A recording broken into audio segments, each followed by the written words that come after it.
जिस तरह से चुनाव जब करीब आते हैं तो लोग दल बदला करते हैं, उनको लगता है कि शायद दूसरी तरफ उनको ज्यादा लाभ मिलेगा।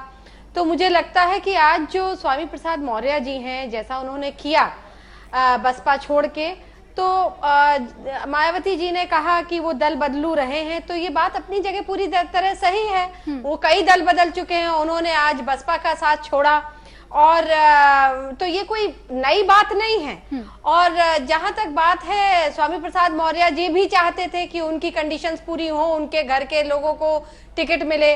तो ये जो उन्होंने कहा कि टिकट बिकते हैं, ये कोई नई बात तो नहीं कही, ये बात तो बहुत पहले से उनको पता थी। तो ये जिस तरह से वो इधर से उधर गए हैं, तो मुझे लगता है कि वो जो भी कारण उनके जो कंडीशंस पूरी नहीं हुई, या यूं कहना चाहिए कि उनको दूसरी तरफ शायद, हालांकि यहाँ पर भी उनको कैबिनेट मंत्री का दर्जा ही मिला हुआ था, पर अब चूंकि चुनाव पास आ रहे हैं, इसलिए कोई ना कोई बहाना भी उनको चाहिए था। तो उन्होंने प्रेस कॉन्फ्रेंस में ये कहा कि मायावती जी तो दौलत की बेटी हैं, और वो उधर चले गए।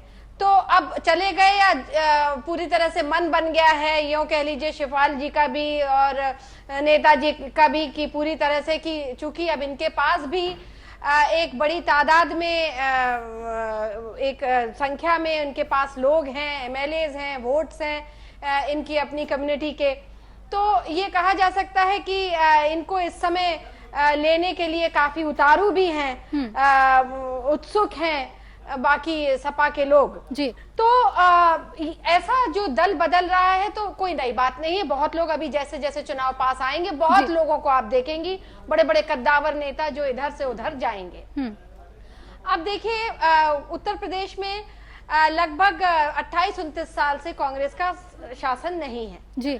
और जो ये ट्रेंड देखा गया उत्तर प्रदेश में पिछले कई वर्षों से, तो लगातार कभी मायावती जी आ रही है, कभी सपा आ रही है, अल्टरनेट गवर्नमेंट। इन दोनों के राज्य में आपने देखा कि कहीं तो गुंडागर्दी चरम सीमा पर होती है जी, जंगल राज चरम सीमा पर होता है।